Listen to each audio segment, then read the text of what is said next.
bienvenue dans l'épisode 3 de la construction du cockpit du Faucon Millenium. Et maintenant que nous avons fait la porte, nous allons pouvoir commencer à construire l'arche qui vient se greffer tout autour. Vas-y. Eh oui, car nous allons d'abord faire uniquement la structure, alors que la peinture, les boutons et les lumières, eux, ne viendront que plus tard, une fois que l'ensemble du bateau sera fait. Oui, alors, Merlin, on avait répété. Qu'est-ce qu'on avait dit à propos du faucon? Ça ne va pas dans la mer. Oui. C'est pour aller dans l'espace. Dans l'espace, oui.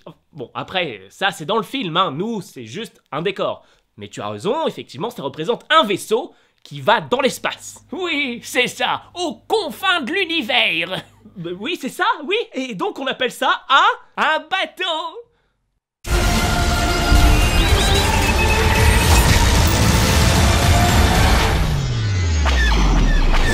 Alors, pour savoir comment le vaisseau va se construire, il faut savoir comment il va se démonter. Et c'est très simple. Étant donné que chaque plaque possédera sa bordure de 9 cm de large, elles pourront toutes s'aligner les unes sur les autres et il suffira alors de les joindre en les traversant avec des vis et des boulons.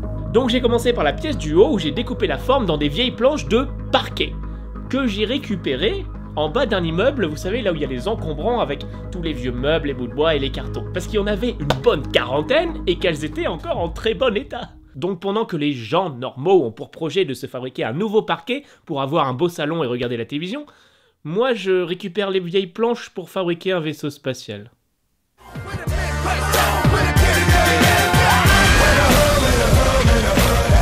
Donc maintenant, le plus gros du travail sera de découper et d'assembler toutes les planches qui serviront à chaque compartiment. Ça va être long, mais c'est parti!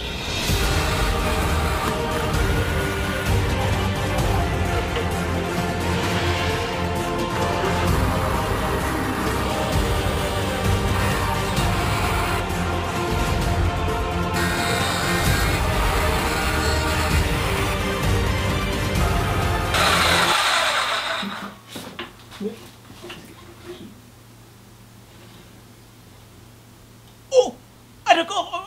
Donc c'est à cause de ça que... D'accord, je ne savais pas, pardon. Oh, je suis désolé, vraiment, je ne savais pas, je vais le remettre. Voilà, vraiment, pardon, ça devrait... Voilà, ça devrait fonctionner maintenant. Vraiment, je ne pouvais pas savoir, je suis désolé.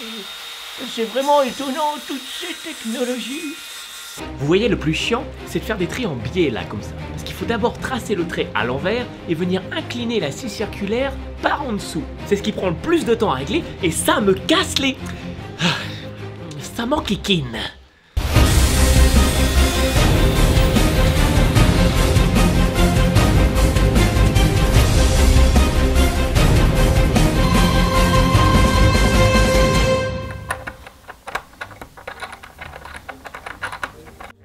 Vous voulez un coup de main pour le tenir, peut-être? Non, surtout pas. Mais je croyais que j'étais là pour vous aider. Oui, alors le jour où tu seras capable de faire quelque chose d'un tant soit peu manuel, là je veux bien. Mais si c'est pour venir foutre la merde à chaque fois que tu lèves le petit doigt, c'est pas la peine.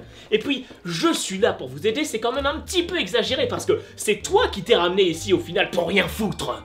Donc ça ira, merci, j'y arriverai largement mieux tout seul. Vous êtes toujours méchant avec moi. Je pensais pouvoir apporter quelque chose à ce projet. J'ai un bâton qui s'allume après tout. Oh Seigneur, tu entends? On est sauvé, il a un bâton qui s'allume. Mais c'est merveilleux. Ah oui? Non! Ça m'énerve ce truc, c'est chiant, j'étais pourtant sûr d'avoir pris la bonne... Ok, bah très bien, si je lâche, tout se pète la gueule, ok, super, parfait. Je sais même pas si...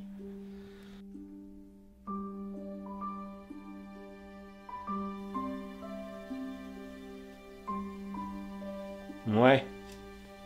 Même pas sûr que ça tienne.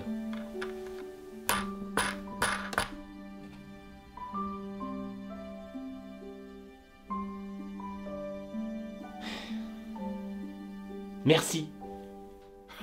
Allez, en avant! On a encore beaucoup de travail devant nous!